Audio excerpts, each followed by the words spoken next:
प्यारे बच्चों, मैं चंद्रकला, सहायक अध्यापिका एडी राजकीय कन्या इंटर कॉलेज गोरखपुर। बच्चों, मैं आपको पढ़ाऊंगी सामाजिक विज्ञान। बच्चों, सामाजिक विज्ञान की कक्षा में आपका स्वागत है। बच्चों, ये कक्षा 10 की सामाजिक विज्ञान की कक्षा है। बच्चों, मैंने आपकी पाठ्य पुस्तक ली है लोकतांत्रिक राजनीति 2, जिसका अध्याय है 7। आपके अध्याय का नाम है लोकतंत्र के परिणाम। बच्चों, ये भाग 6 है। हमने इसके 5 भागों का अध्ययन कर लिया है और इसमें हम पढ़ रहे हैं लोकतंत्र के परिणाम। तो बच्चों, परिणामों की श्रृंखला में हम आज पढ़ेंगे लोकतंत्र के सामाजिक परिणाम। तो बच्चों, सामाजिक परिणामों में हम आज देखेंगे गरिमा और आज़ादी। आइए बच्चों, देख लेते हैं पिछले भागों में हमने क्या क्या पढ़ा। तो बच्चों, हमने सबसे पहले पढ़ा सामाजिक विविधताओं में सामंजस्य कैसे स्थापित करता है लोकतंत्र।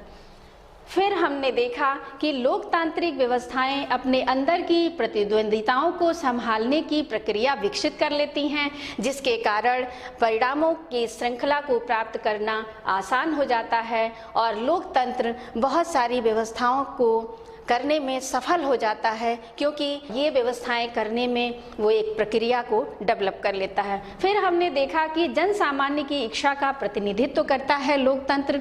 ऐसा अन्य कहा जाए तो शासन व्यवस्थाओं में नहीं पाया जाता है कि जनता की इच्छा का प्रतिनिधित्व हो पा रहा हो, लेकिन लोकतंत्र ही एक ऐसी शासन व्यवस्था है जिसमें जन इच्छा का महत्व होता है, जनता की इच्छा का महत्व ज़्यादा होता है और जनता क्या चाहती है, कैसे करना चाहती है, इन सारी बातों का ध्यान रखा जाता है और प्रतिनिधित्व का चुनाव जो होता है उसमें जन सामान्य की इच्छा का महत्वपूर्ण स्थान होता है। अभी तक हमने देखा कि लोकतंत्र की कौन कौन से परिणाम हैं, क्या क्या अच्छाइयाँ हैं, क्या क्या हमने इससे प्राप्त किया है और क्या प्राप्त करना अभी बाकी है। तो बच्चों, आइए आज हम देखते हैं कि लोकतंत्र के सामाजिक परिणामों में लोकतंत्र ने क्या हासिल किया है।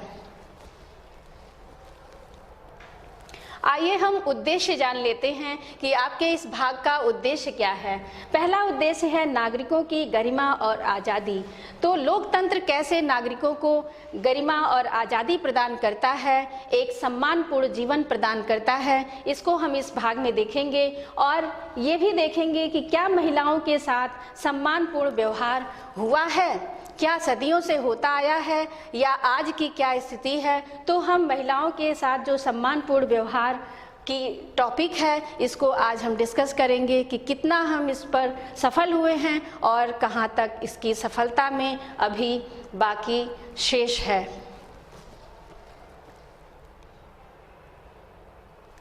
आइए देख लेते हैं कि इस भाग में चर्चा के विषय क्या हैं। आपका चर्चा का प्रमुख विषय है नागरिकों की गरिमा और आज़ादी और दूसरा विषय है क्या महिलाओं के साथ सम्मानपूर्ण व्यवहार सदा ही हुआ है।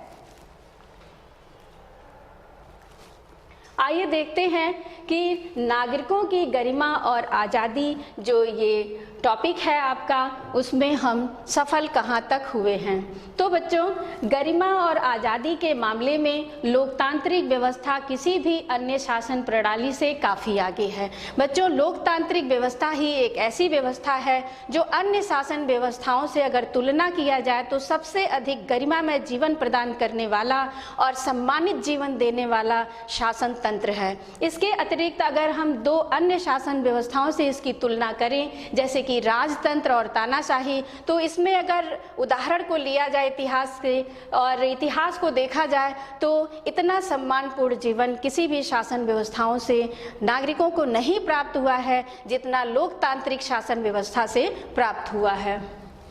प्रत्येक व्यक्ति अपने साथ के लोगों से सम्मान पाना चाहता है। बच्चों, प्रत्येक व्यक्ति की इच्छा होती है कि वो अपना जीवन सम्मान पूर्वक व्यतीत करे। तो हमारी ये चाहना है, हमारी ये इच्छा है कि हमारा जीवन सम्मानित हो, और अगर हमारे सम्मान में कहीं कोई बाकी रह जाता है या कहीं ऐसा हमें महसूस होता है कि हम अपमानित हो रहे हैं या हमारे सम्मान को खतरा हो रहा है, तो हम बेचैन हो जाते हैं और ये स्थिति एक व्यक्ति के लिए बहुत ही दुविधापूर्ण होती है, बहुत ही कष्टकारक होती है। तो एक सम्मान पूर्वक जीवन जीना हमारा नागरिक अधिकार है और ये लोकतंत्र ही प्रदान करता है। अक्सर टकराव तभी पैदा होते हैं जब कुछ लोगों को लगता है कि उनके साथ सम्मान का व्यवहार नहीं हुआ है।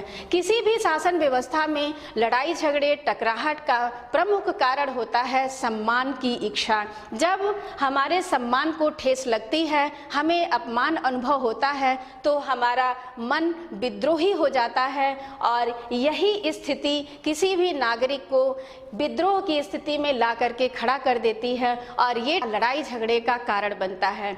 तो बच्चों, अक्सर टकराव का जो कारण होता है वो है सम्मान का व्यवहार, और ये उम्मीद जो है कि हम सभी से लगाते हैं कि सभी हमारा सम्मान करेंगे, और जब ये इच्छा पूरी नहीं होती है तो टकराव की स्थिति उत्पन्न होती है। गरिमा और आज़ादी की चाह ही लोकतंत्र का आधार है। बच्चों, जहाँ जहाँ लोकतांत्रिक शासन व्यवस्थाएं अपनाई गई है, वहाँ स्वतंत्रता के लिए संघर्ष हुए हैं, गुलामी के खिलाफ लड़ाई लड़ी गई है। अपने देश का यदि उदाहरण लिया जाए तो सन 1857 से लेकर के आज तक, और कहा जाए तो 1947 में जब तक हमको आज़ादी नहीं प्राप्त हुई, इतने साल तक आज़ादी की ही लड़ाई लड़ी गई। तो ये आज़ादी की जो चाह है वो लोकतंत्र का आधार है। तो जब हम स्वतंत्रता की कीमत को समझते हैं तभी लोकतंत्र की उत्पत्ति होती है। तो प्रत्येक लोकतांत्रिक व्यवस्था में आज़ादी की चाह बहुत ही महत्वपूर्ण होती है और उसके साथ ही आता है गरिमामय जीवन। तो जब हम स्वतंत्र होते हैं तभी हम गरिमामय जीवन की प्राप्ति कर पाते हैं। लोकतांत्रिक व्यवस्थाएं इस चीज को मानती हैं कि कम से कम सिद्धांत के तौर पर तो जरूर अलग अलग लोकतांत्रिक व्यवस्थाओं में इन बातों पर अलग अलग स्तर का आचरण होता है। तो सम्मान पूर्वक जीवन जीने के लिए हर लोकतांत्रिक व्यवस्था में और अन्य व्यवस्थाओं में भी ये लड़ाइयाँ हुई हैं, क्योंकि लोकतांत्रिक व्यवस्था स्थापन होने से पहले जो व्यवस्था होती है, चाहे तानाशाही हो या राजतंत्र हो, ये उसके पहले की शासन व्यवस्थाएं रही हैं और अभी भी कुछ हद तक मौजूद हैं। तो अन्य व्यवस्थाओं में स्वतंत्रता की कमी और गरिमा में जीवन की कमी जो महसूस होती है, यही एक कारण होता है व्यवस्था को बदलने का, क्रांति होने का। तो जहां अपमान होता है वहीं क्रांति की शुरुआत होती है। लोकतांत्रिक सरकारें सदा नागरिकों के अधिकारों का सम्मान नहीं करती हैं। तो यहाँ अगर देखा जाए, व्यवहारिक स्थिति देखी जाए लोकतंत्र की, तो सदा ही ऐसा नहीं पाया जाता है कि वो नागरिकों के अधिकारों का सम्मान करती हों। तो ये स्थिति देश में उत्पन्न होती है एक समस्या के तौर पर। फिर जो समाज लंबे समय तक गुलामी में रहे हैं उनके लिए यह एहसास करना आसान नहीं है कि सभी व्यक्ति बराबर हैं, क्योंकि हम गुलामी का जीवन जीते जीते वैसे ही जीवन के अभ्यस्त हो जाते हैं। आंतरिक स्तर पे हमारा जो बदलाव है, जो रूपांतरण है, वो ऐसा नहीं हो पाता है कि हम इस जीवन को, स्वतंत्र जीवन को तुरंत स्वीकार कर लें, क्योंकि जो गुलामी की भाव हमारे अंदर में रही है सदियों से, वो ऐसा जड़ बना चुकी है जो कि स्वतंत्रता के एहसास को कराने में सफल नहीं हो पाती है। तो इस प्रकार स्वतंत्रता का जो जीवन है वो अपने पूर्ण सफलता को नहीं प्राप्त कर पा रहा है, क्योंकि सदियों से हमारा समाज गुलाम रहा है। तो आज हमें स्वतंत्रता मिली भी है तो कानूनी तौर से तो मिली है, लेकिन अभी भी हम उसका एहसास नहीं कर पाते हैं कि हम स्वतंत्र हो चुके हैं। बहुत सारे ऐसे मुद्दे हैं, ऐसे विषय हैं जो हमें आभास कराते हैं कि आज भी हम गुलामों की तरह जिंदगी जी रहे हैं। तो मानसिक स्तर पे यदि कहा जाए, आंतरिक रूप में यदि कहा जाए, तो अभी भी हमें स्वतंत्रता प्राप्त नहीं हुई है। अभी भी रूढ़ियाँ मौजूद हैं, परंपरागत प्रथाएं मौजूद हैं, कुरीतियाँ मौजूद हैं हमारे समाज में। अभी भी हम पूर्ण सफलता नहीं प्राप्त कर पाए हैं। आंतरिक रूप से कहा जाए, मानसिक स्तर से कहा जाए, तो आज भी हम गुलामी का जीवन जी रहे हैं, उनसे हम उभर नहीं पाए हैं। आइए हम इस टॉपिक को देखें। क्या महिलाओं के साथ सदा ही सम्मानपूर्वक व्यवहार हुआ है? तो इसको हम यहाँ पर डिस्कस कर रहे हैं कि क्या महिलाएं सदैव ही सम्मानित रही हैं? तो ऐसा नहीं है बच्चों। दुनिया के अधिकांश समाज पुरुष प्रधान समाज रहे हैं, क्योंकि समाज में पुरुषों की महत्ता रही है। तो ये एक संघर्ष की स्थिति उत्पन्न हो जाती है, जहाँ सम्मान का प्रश्न उत्पन्न होता है, गरिमामय जीवन की उत्पत्ति का प्रश्न आता है। ऐसे जीवन की संकल्पना जहाँ हम कर रहे हैं, वहाँ अगर हम ये देखें और तो पाएंगे कि महिलाओं के साथ सदा ही सम्मानपूर्वक व्यवहार नहीं किया गया है। महिलाओं के लंबे संघर्ष के बाद अब जाकर यह माना जाने लगा है कि महिलाओं के साथ गरिमा और समानता का व्यवहार लोकतंत्र की जरूरी शर्त है, क्योंकि लोकतंत्र में समानता महत्वपूर्ण है, समानता उसका आधार है। तो यदि समानता उसका आधार है लोकतंत्र का, तो महिलाओं को भी समानता का व्यवहार अपेक्षित है महिलाओं से भी, और गरिमामय जीवन उन्हें भी मिलना चाहिए। तो ये जरूरी हो गया है, ये जरूरी शर्त है। ऐसा महसूस करते हुए हमारे संविधान में व्यवस्था की गई है और दुनिया के लोकतांत्रिक व्यवस्थाओं में ये व्यवस्था की गई कि महिलाओं को भी सम्मानपूर्वक जीवन जीने का अधिकार दिया जाए। और आज अगर कहीं यह हालत है तो उसका यह मतलब नहीं कि औरतों के साथ सदा से सम्मान का व्यवहार हुआ है। अगर ये हमारा संविधान देख लिया जाए या दुनिया के लोकतांत्रिक देशों के संविधानों का अध्ययन कर लिया जाए या वर्तमान स्थिति देख ली जाए, तो जरूर महिलाओं को सम्मानित जीवन प्राप्त हुआ है लोकतंत्र के द्वारा। लेकिन अगर आज ये स्थिति है तो इसका मतलब ये नहीं है कि सदियों से ये उनको प्राप्त हो रहा है। तो यहाँ पे जो सम्मान का व्यवहार है ये सदियों से प्राप्त नहीं है, अपितु अब इसका प्राप्ति ज़्यादा संभव है, क्योंकि कानूनी रूप से ये हमको प्रदान किया गया है। और आज हमारा समाज ये अनुभव करने लगा है कि गरिमामय जीवन की प्राप्ति भी उन्हें भी होनी चाहिए। तो महिलाओं के साथ सम्मान का व्यवहार और गरिमामय जीवन की प्राप्ति कराना लोकतांत्रिक प्रक्रिया की ही देन है, लोकतांत्रिक व्यवस्था की ही देन है। और ये प्राप्ति कराने में तो परिणामों के रूप में अगर देखा जाए तो ये परिणाम के रूप में सफलता प्राप्त कर रही है, लेकिन अभी भी ये अपने रूप में पूर्ण सफल नहीं है सम्मान और गरिमामय जीवन देने में।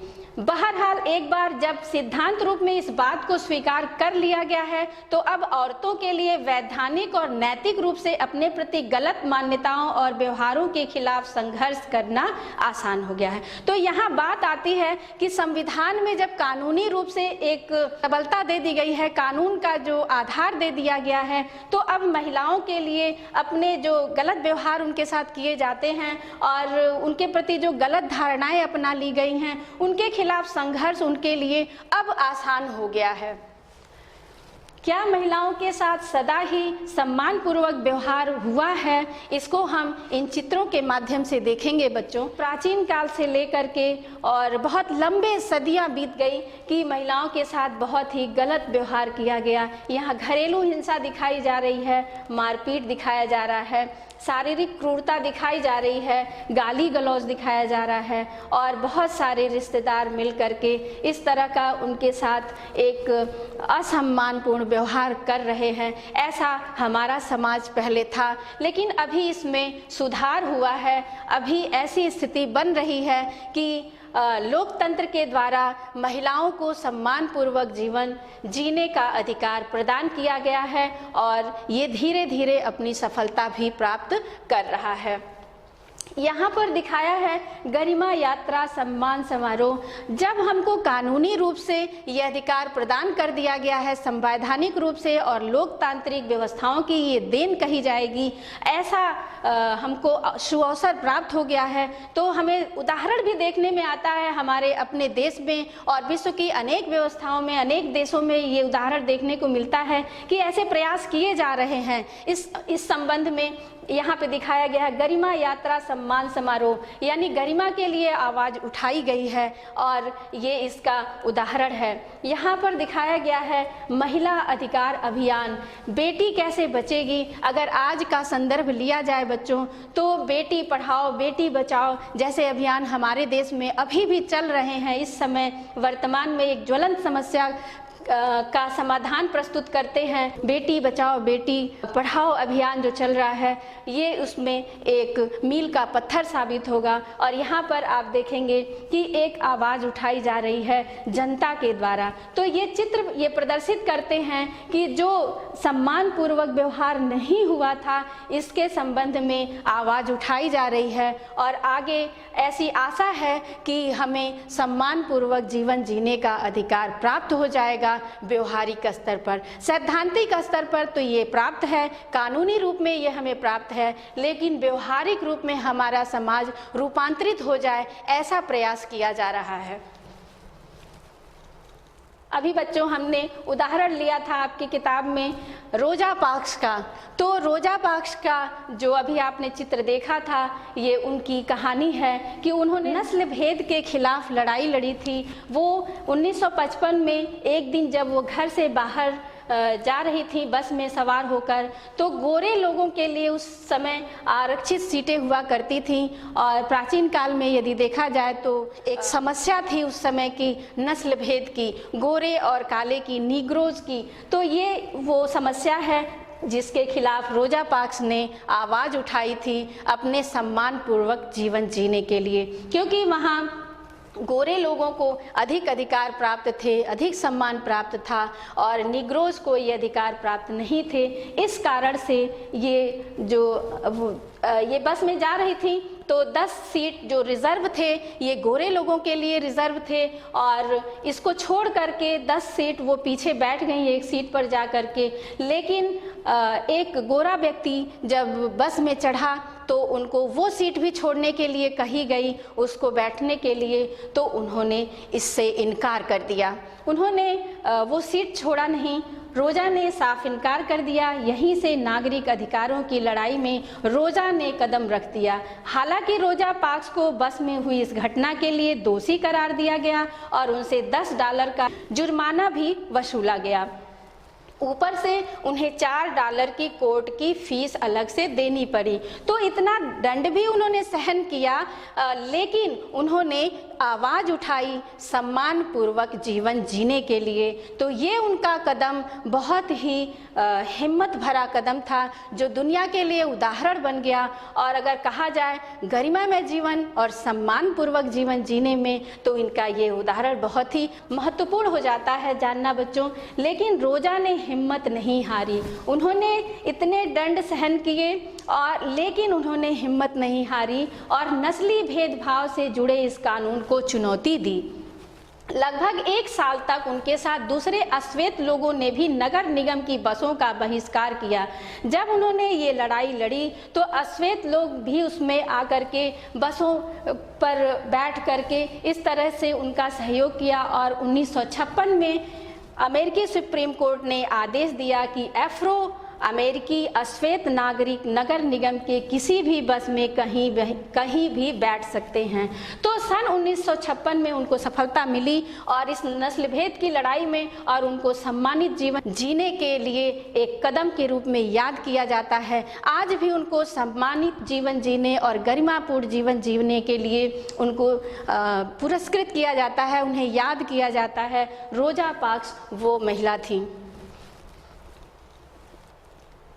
बच्चों, ये उनका चित्र है और ये उस घटना का चित्र है जब वो बस में बैठी हुई थी, जब उनके साथ ये असम्मानपूर्ण व्यवहार किया जा रहा था और उन्हें हटाया जा रहा था। तो ये उस घटना का चित्र है बच्चों, जब उनके साथ ऐसी घटना घटी और उन्होंने इसके खिलाफ आवाज़ उठाई।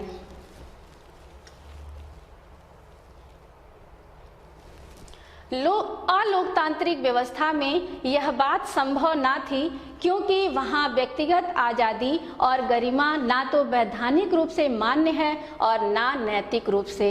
अगर हम लोकतंत्र के सापेक्ष में दो अन्य व्यवस्थाओं की बात करते हैं जिन्हें हम अलोकतांत्रिक व्यवस्था कहते हैं, जैसे कि तानाशाही और राजतंत्र, तो इसमें ये बिल्कुल भी संभव नहीं है कि उसमें व्यक्तिगत आज़ादी दी जाए और गरिमा की बात की जाए। ना तो वैधानिक रूप से मान्य है और ना नैतिक रूप से। वैधानिक रूप कहते हैं बच्चों, जब संविधान के द्वारा, कानून के द्वारा एक शक्ति प्राप्त हो जाती है कोई कार्य करने की, और जब ये शक्ति नहीं प्राप्त होती है कानून की, तब वो नैतिक रूप में रहती है। तो ना ही वैधानिक रूप से ये प्राप्त थी प्राचीन व्यवस्थाओं में और ना ही नैतिक रूप से प्राप्त थी। तो गरिमा और आज़ादी ये ऐसे प्रश्न हैं जो पुरानी व्यवस्था में कहा जाए तानाशाही में, तो ये नगण्य जैसी दिखती है।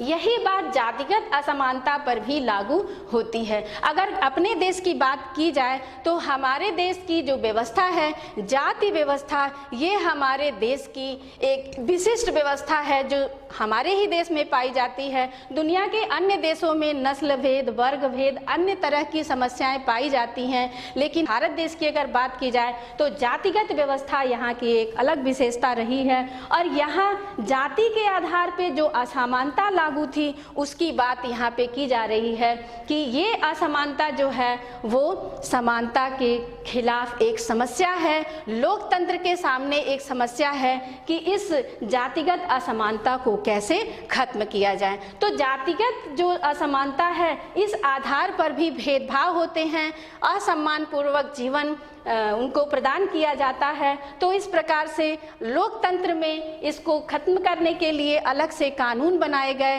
कि जाति व्यवस्था का ये असमानता खत्म कर दिया जाए। भारत में लोकतांत्रिक व्यवस्था ने कमजोर और भेदभाव का शिकार हुई जातियों के लोगों के समान दर्जे और समान अवसर के दावे को बल दिया है।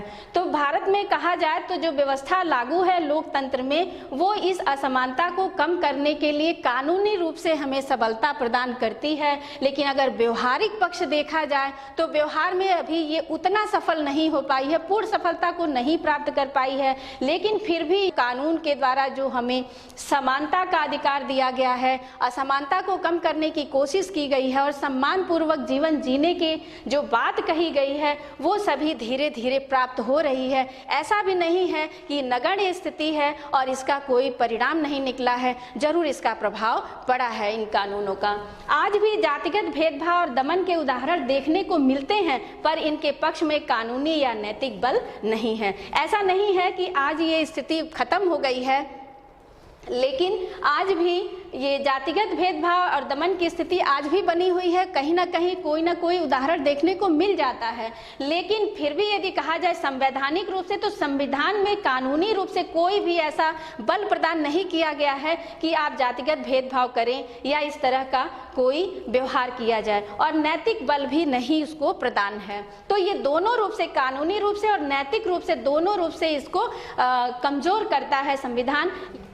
संभवतः इसी एहसास के चलते आम लोग अपने लोकतांत्रिक अधिकारों के प्रति ज़्यादा चौकस हुए हैं। यदि कहा जाए तो संविधान में जब से ये कानूनी रूप से अधिकार प्रदान कर दिए गए हैं, तो आम जनता जो है इसके प्रति बहुत ही जागरूक हो गई है अपने अधिकारों को प्राप्त करने के लिए।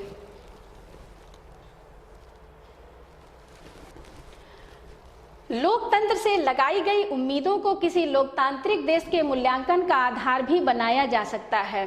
तो यहाँ पर एक चित्र दिखाया गया है आपके पाठ्य पुस्तक में है ये, मुझे सिर्फ अपनी बोर्ड परीक्षा की चिंता है, पर लोकतंत्र को इतनी सारी परीक्षाओं से गुजरना होता है और परीक्षा लेने वाले भी करोड़ों लोग होते हैं।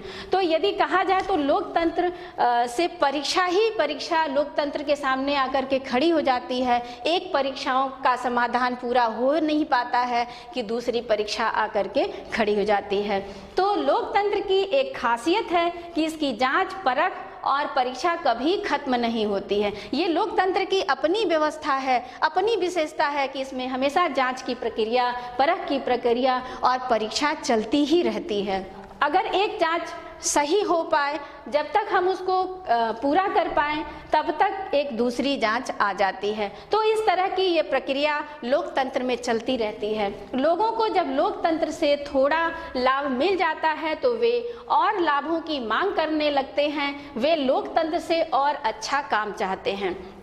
तो जैसे जैसे लोकतंत्र सफल होता जाता है, उससे लोगों की उम्मीदें भी बढ़ती जाती हैं। यही एक कारण ऐसा है कि जब ऐसा एक प्रश्न जन सामान्य के सामने प्रस्तुत किया जाता है कि लोकतंत्र का कामकाज कैसा है, तो वो अपना जो अपेक्षा है लोकतंत्र से, उसका ढेर सारा उम्मीद जो लगाए बैठे हैं उसको सामने रख देते हैं और शिकायतों का अंबार भी लगा देते हैं कि लोकतंत्र से ये काम पूरा नहीं हो पा रहा है, ये नहीं हो पा रहा है। बहुत सारी ऐसी शिकायतें, बहुत सारी ऐसी अपेक्षाएं वहां सामने आ जाती हैं खुल करके कि ये लोकतंत्र ने पूरा नहीं किया है। तो ये हमारी लोकतंत्र से अत्यधिक उम्मीद के कारण होता है कि हम जैसे ही लोकतंत्र के लाभ प्राप्त करने लगते हैं तो हमारी उम्मीदें बढ़ती चली जाती हैं निरंतर।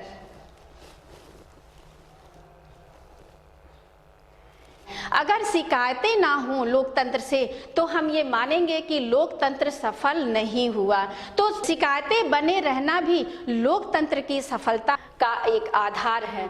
शिकायतें ये बताती हैं कि हम आम जनता से एक कहा जाए तो नागरिक के रूप में परिवर्तित हो गए हैं। पहले हम राजा के टाइम में, राजतंत्र के टाइम में हम प्रजा हुआ करते थे, लेकिन आज हम नागरिक बन चुके हैं और अपने अधिकारों के प्रति सचेत हो गए हैं। ये इस बात की गवाही देता है। जो लोकतंत्र में शिकायतें उत्पन्न होती हैं, ये शिकायतें बताती हैं कि लोकतंत्र में नागरिकता जो है वो जड़ पकड़ चुकी है और अपना आधार बना चुकी है। तो जब एक नागरिक जागरूक हो जाएगा तो लोकतंत्र सफल भी होगा।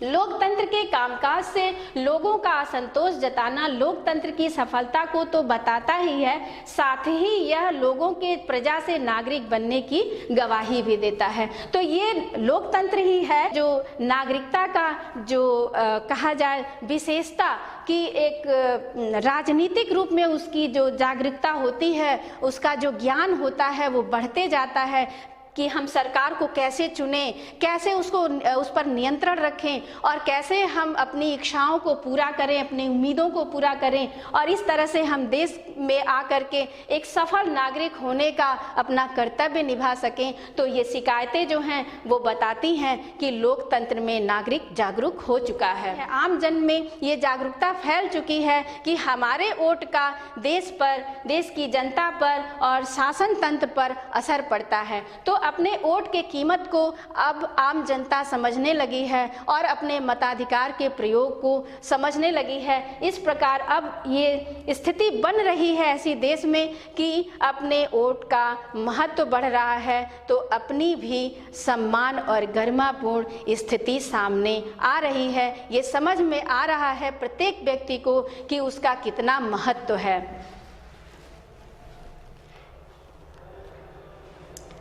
आइए बच्चों जान लेते हैं कि इस भाग में हमने क्या क्या जाना। तो नागरिकों की गरिमा और आज़ादी को हमने इस भाग में समझा और क्या महिलाओं के साथ सम्मानपूर्वक व्यवहार सदैव से हुआ है, इस बात का भी हमने इसमें विश्लेषण किया और इस भाग में हमने देखा कि लोकतंत्र के कौन कौन से परिणाम हम प्राप्त कर चुके हैं। तो आइए हम अभ्यास प्रश्न देख लेते हैं। तो पहला प्रश्न है आपका, लोकतांत्रिक सरकारें नागरिकों की गरिमा एवं स्वतंत्रता के लिए किस तरह प्रयत्नशील रहती हैं। और दूसरा प्रश्न है, हमारे वोट का असर पड़ता है, इस कथन से आप कहाँ तक सहमत हैं। बच्चों, इस अध्याय को हम यहीं समाप्त करेंगे और हम फिर मिलेंगे। तब तक के लिए आपको बहुत बहुत धन्यवाद।